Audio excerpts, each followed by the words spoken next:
I think there's a lot of factors which probably interlink, and it's all about if you put someone in a responsible position away from the need to be around bad influences, then that's going to affect someone's behaviour.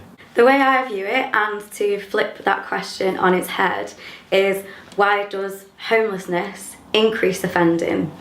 And I think it's pretty straightforward in the fact that if you're homeless, you have nowhere to live, you have no roof over your head, you have no ability to cook anything, you have no ability to keep yourself warm. More likely than not, they have no access to funds because their benefits aren't in place, or they can't get a bank account because they have no address. Then they are going to have to go out grafting, they are going to have to steal food, they are going to have to steal a sleeping bag. They are just in that position where shoplifting is probably their only means of surviving. I've been working with a gentleman who was released from prison. He had detoxed in prison and done a drug program in prison. When he came out, he didn't want to go into a hostile environment due to the chances are in going back to drugs and getting involved with crime. So he refused a hostile environment or shared accommodation. He chose the housing first option, where he remains to this day. He remains drug free and hasn't committed any crime or been recalled to prison in that time. If he went through the hostile route, he feels that he wasn't in control of that, you know, because as he puts it, he's an addict. He'd be around people who, you know, it's very easy to then fall back in that cycle. So the housing first gave him a safe option. Just having someone off the street to begin with reduces the possibility for any negative interactions with the public. I've had rough sleepers say to me before that they've had incidents Friday, Saturday night when there's a lot of people out drinking, and that can turn violent.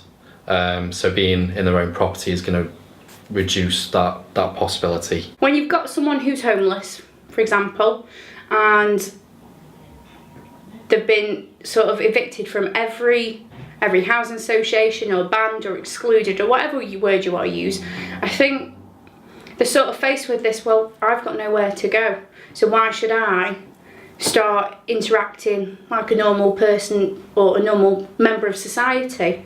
So I think the housing first, because it's got the no exclusion policy, I think that's a big benefit to people. They get stability, and from stability then they can start building upwards. So that's addressing if they've got offending issues, addiction issues, mental health.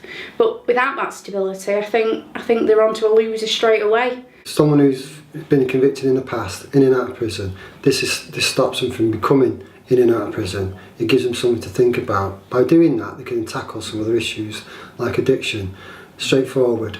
They can speak to the drug service. The drug service, from an experience as well, also can actually start thinking you can actually do some of your detox at home. You've actually got an area now that's safe to you, and it's safe to them, so they can work with you while you go through that addiction issue.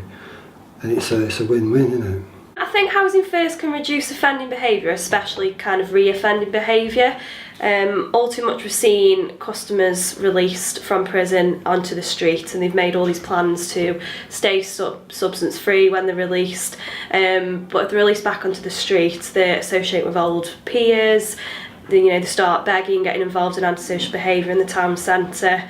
And the difference we've seen when people are released through housing first schemes into a home upon prison release is just amazing. There's noticeable differences. People aren't getting breached and going back to prison when they've missed appointments.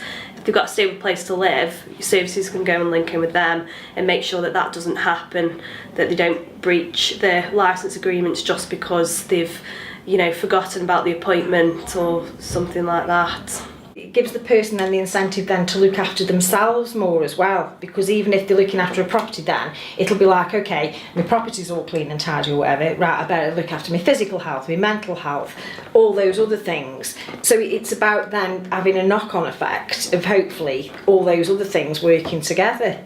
I think if you're in a property and you look after it well, it's a nice environment to be in. If you're in a bad environment on the street and you've got nothing to lose, you're not going to care. You're going to care a lot less about what happens to you. You've got a lot less to lose.